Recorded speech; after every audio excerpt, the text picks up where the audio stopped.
Peace be upon you, dear brothers and sisters. A remarkable incident took place once again in Los Angeles, causing a massive uproar on social media. There was a church consumed by fire, and according to witnesses, nearly everything inside was reduced to ashes. However, amid that devastation, something extraordinary happened that reportedly compelled many people to proclaim the Islamic testimony of faith. This fire, people say, will be remembered for a long time, largely because some have interpreted it as a form of divine punishment descending upon America from Almighty God. At the same time, rumors have circulated that a substantial number of individuals converted to Islam during this incident, a piece of news allegedly kept hidden by major American media outlets. The explanation offered is that people are embracing Islam so quickly that certain groups cannot comprehend what might be fueling such a surge. Those who believe deeper reasons lie behind the event point to possible miracles unfolding along with the flames. When the fire first broke out in the Los Angeles area, a church stood in a neighborhood inhabited mostly by Christians. Many of them harbored a sentiment that the Jewish people had committed various injustices, and that the punishment raining down on them could spill over onto others. When the fire began spreading in the vicinity, the Christian priest advised local men and women to seek refuge in the church. He reassured them that, according to their faith, if the flames reached near the holy site, they would subside. He insisted that God would protect everyone sheltering under his roof. About 150 people, including men, women, and children, gathered inside, convinced that fire could not breach what they believed to be a sacred place. As the blaze drew closer, firefighters and security personnel repeatedly issued warnings through megaphones, insisting that everyone should leave immediately.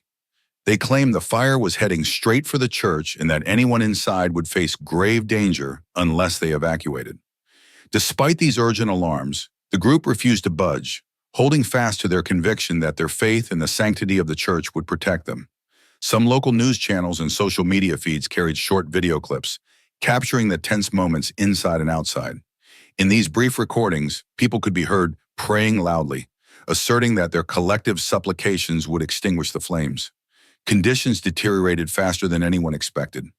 The fire began licking at the outer walls, and the interior started to heat up dramatically. Firefighters outside sprayed water and retardant foam, but the blaze seemed uncontrollable.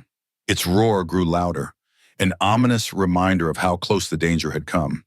Although some of those inside were now visibly frightened, many remained resolute, filming themselves and promising to show the world that they would be saved by divine intervention. Over time, however, even the most dedicated among them felt the tension rise. The flames raced up the sides of the church, breaking through windows, sending embers floating onto pews. A large crack spread across the roof, threatening to cave in.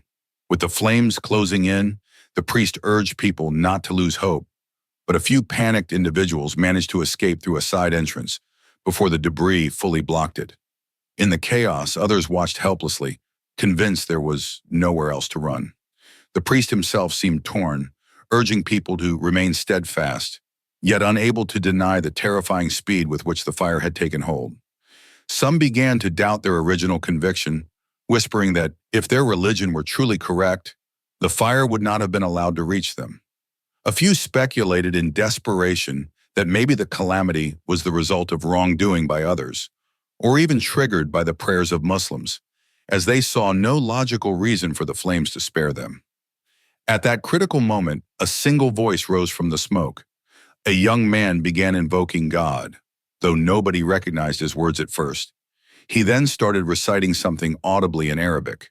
Those nearby were taken aback, startled to hear Quranic verses echo in a place they had never expected. They asked him directly if he was Muslim, and he said no, explaining that he practiced no specific religion, but had read about different faiths in a personal quest for spiritual truth. He had come across Ayat al-Kursi in his studies of Islam. He called it a powerful supplication used by Muslims seeking divine help.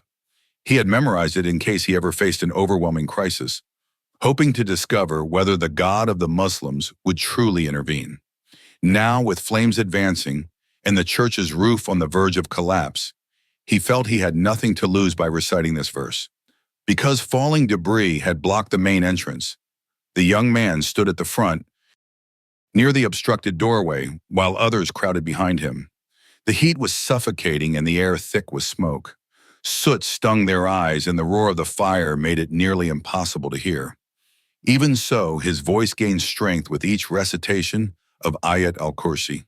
Around him, people listened in a mixture of awe and desperation, some silently making their own promise. If these words truly saved them, they would embrace Islam.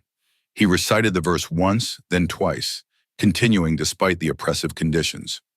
On the seventh recitation, an astonishing turn of events reportedly took place.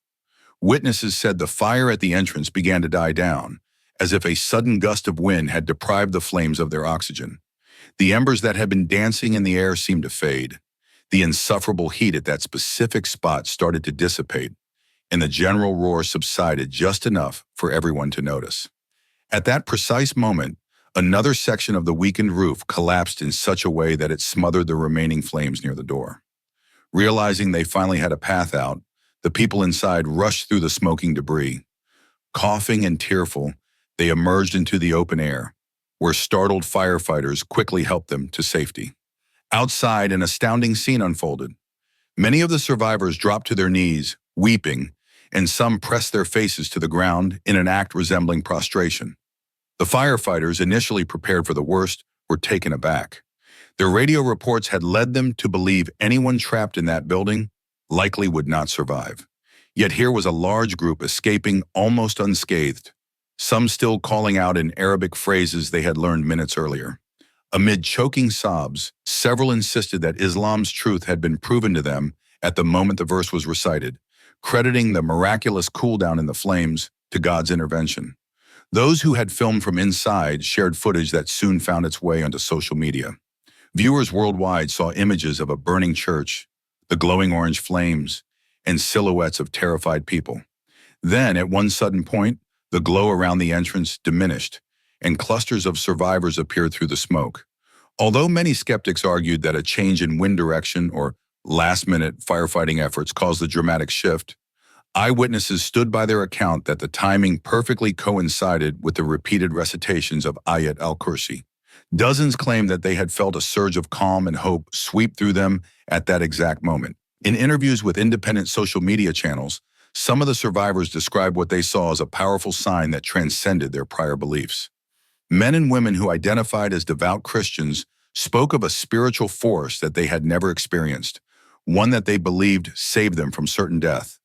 Several declared they were immediately drawn to Islam by the event and intended to learn more. They spoke of the tears they shed, the overwhelming gratitude they felt, and how the unstoppable flames seemed to recede just enough for them to escape. Many also noted that these experiences were not given primetime coverage on major American networks. Whether that was due to editorial choices, lack of verifiable evidence, or overshadowing by other breaking news, it added to the rumors that officials wanted to suppress any footage that might show large numbers of people adopting a new faith. However, cell phone videos and first-person stories circulated widely on smaller platforms, igniting debates among viewers. Some questioned the plausibility of it all, while others regarded it as a clear example of divine grace. In certain circles, the fire was framed as a manifestation of God's punishment, a retribution that ironically led many to discover a spiritual path they had never before considered. According to those present at the church, about 150 individuals escaped that night, and a significant number of them announced their intention to convert to Islam soon afterward. They testified that they had witnessed an unmistakable sign of the potency of a Quranic verse. As for the young man who recited Ayat al-Kursi, he was reported to be in a state of shock, stunned by the intense reaction of the people who credited him with saving their lives. He emphasized that he took no credit and that he too was humbled by what he regarded as God's intervention,